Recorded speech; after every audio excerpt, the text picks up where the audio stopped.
Mr. Speaker, according to the State Department, international corruption costs American companies that play by the rules many billions of dollars in lost exports. Corruption impedes government efforts to deliver basic efforts to the citizens, weakens confidence in democracy, and is often linked to international criminal activity. It causes rampant economic inefficiency, interferes with capital markets, and obviously contributes to poverty. Transparency International is a global, not-for-profit organization dedicated to the fight against corruption.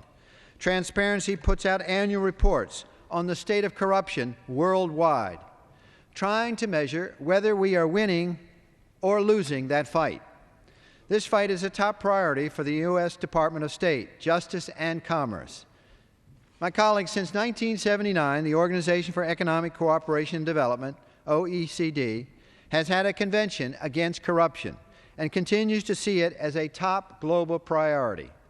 All this reflects a growing international consensus that corruption is a problem that we must confront. That much is true. But working on anti-corruption campaigns, all these entities that treat the symptoms rather than the disease. The disease is oppression and lawlessness. The cure is freedom and the rule of law.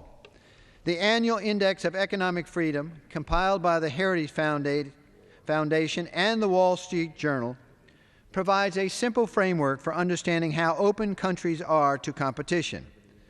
The degree of state intervention in the economy, whether through taxation, spending, or overregulation, and the strength and independence of a country's judiciary to enforce rules and protect private property.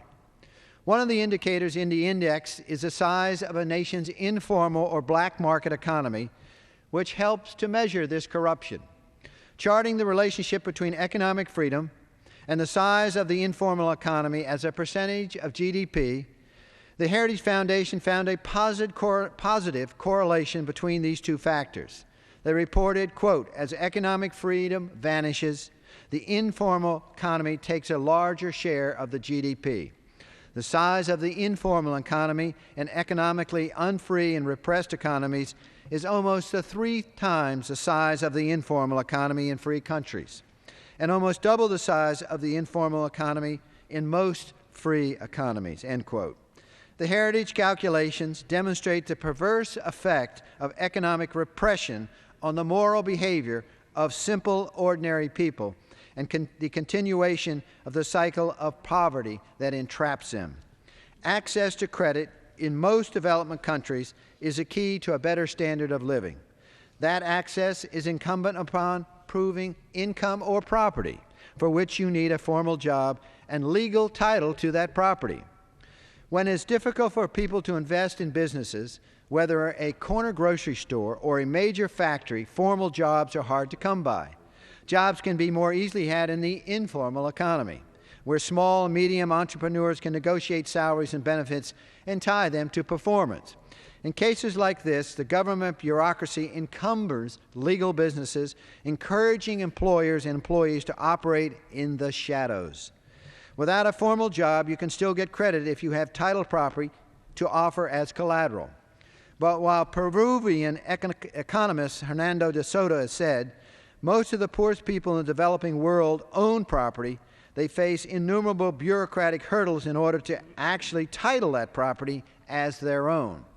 In Peru, he says, quote, to obtain legal authorization to build a house on state-owned land took 6 years and 11 months.